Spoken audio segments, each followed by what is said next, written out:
What's good, Green Screen Entertainment fans? Your boy Jay Green is back, and this week I'm bringing you my review for the brand new written and directed film from Edgar Wright, Baby Driver. Now this movie stars Jon Hamm, Ansel Elgort, Eiza Gonzalez, and Kevin Spacey. Now right off the bat, the title of this movie is throwing a lot of people off. Baby Driver. Basically, you got Ansel Elgort's character, Baby. When he was a kid, he was in the car with his parents. They were arguing on some Eminem and Kim shit. They end up getting in an accident, and the accident leaves him with a ringing in his ear. He plays music through this iPod that his mom gave him in order to dull out that ringing sound. Because he's doing that, it also kind of gives him a particular set of skills. The ability to focus enough to whip the shit out of any vehicle.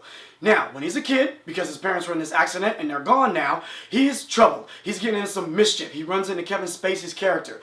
Baby cost Kevin Spacey's character, Doc, a great deal of money. Now, in order to pay back his debt, he becomes his getaway driver. So now whenever Kevin Spacey's got these thugs and these villainous type people going on heists, he's going to be his getaway driver. Henceforth, the title, Baby Driver. Now to speak about the direction of this film first, this movie, as I said before, was written and directed by Edgar Wright. Now Edgar Wright is a guy that has brought us a lot of indie type films. Some of them are at least released mainstream, but for the most part, they're not the biggest cash grab type films, but very unique, very creative, and very personal to him. He's got movies like Hot Fuzz, Scott Pilgrim vs. the World, Shaun of the Dead, movies like this that definitely play up on genres, if you will, and throw a very interesting type of comedy throughout the film, with at the same time making it very entertaining, action, or even sometimes suspense and drama-like. And with that said, you can definitely see his whole wheelhouse of talents showcased in this movie. This movie has a little bit of everything. It's a very unconventional love story with a lot of action, suspense, drama, and some real true beats of emotion and heartfelt moments. Now, of course, to me, what makes most any film great, or at least very, very good, is the fact that it has great acting and great character development. Now, you can develop a character all you want, but if the acting is not up to the caliber of the character and you don't believe it, that's not that good.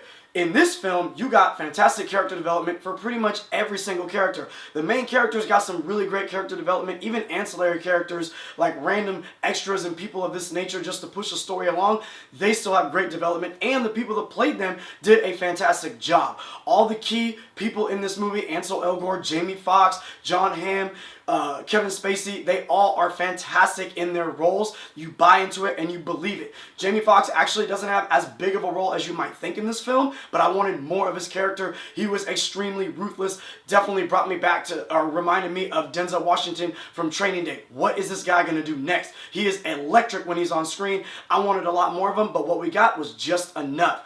The direction of Edgar Wright of all of these characters and the writing, flawless to me. I didn't think that this movie drugged at all. I thought it was just fine. It's about 2 hours. Flew by for me. Like I said, the action and the drama and then the beats of heartfelt emotional moments are smooth throughout, and they definitely carry the story along. Another thing that I thought was really fun and that I personally loved about this movie, and again, this is very personal to me, is the fact that in a lot of movies, sometimes there's a character or there's a situation and you're thinking, man, how are they going to get out of this? In your mind, you're thinking, this is what I would do. But you know the movie's not going to go there because why would the movie go there? In this movie, I feel like it went there because I'm thinking in my head, dude, there's only one way out of this shit, and then, uh-oh, that happens. So it could be different for everybody. Everyone's different, but I'm thinking a certain type of way. I'm not thinking it's going to go there. And then bam, Edgar Wright takes it there. And it was great. And it's very realistic the way that these things go down. As I said before, the action plays out just right. Now, in that same vein, I must tell you, as no movie is perfect, the one thing that I do have a problem with in this movie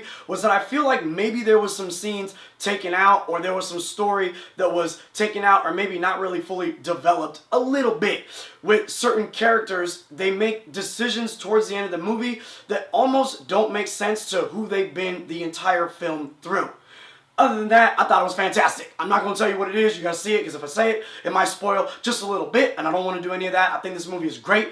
Go see it. Check it out in the theater. Support Edgar Wright. Support Ansel Elgort and everybody else that was in this movie. Jamie Foxx is back true to form, because let's be real, Sleepless was fucking terrible. He was terrible as Electro, and then Annie, don't even mention it.